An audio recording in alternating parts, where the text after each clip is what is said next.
Matthew chapter 14. At that time Herod the Tetrarch heard the reports about Jesus. He said to his attendants, "This is John the Baptist. He has risen from the dead, and that's why miraculous powers are at work in him." Now Herod had arrested John and bound him and put him in prison because of Herodias, his brother Philip's wife. For John had been saying to him, "It is not lawful for you to have her."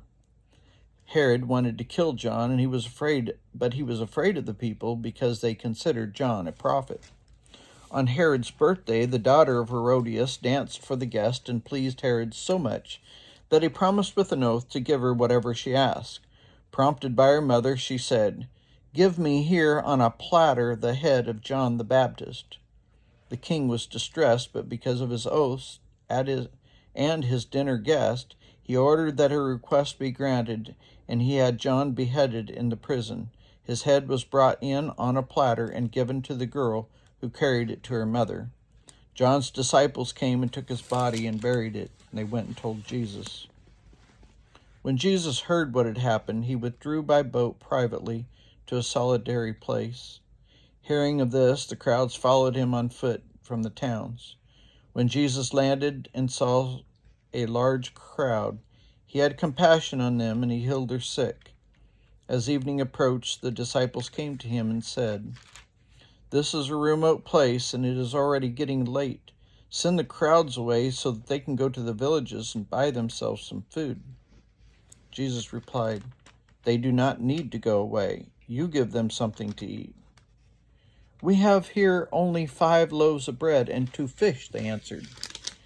"Bring them here to me," he said. And he directed the people to sit down in the grass. Taking the 5 loaves and the 2 fish, and looking up to heaven, he gave thanks and broke the loaves. Then he gave them to the disciples, and the disciples to the people.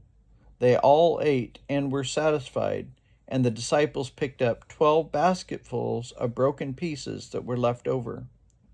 The number of those who ate was about 5,000 men, besides women and children.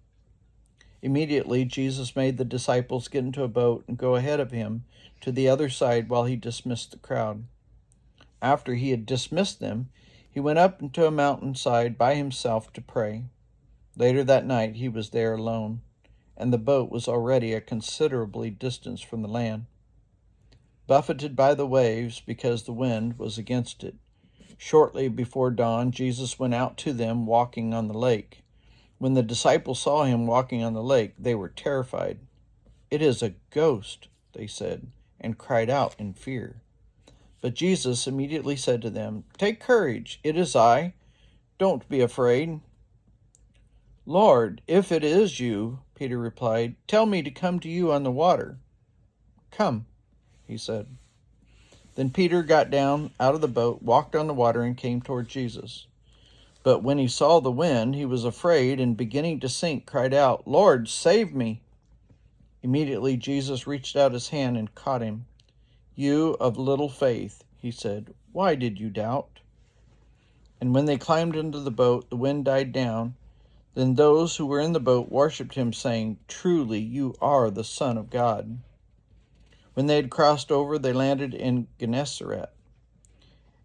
And when the men of that place recognized Jesus, they sent word to all the surrounding country.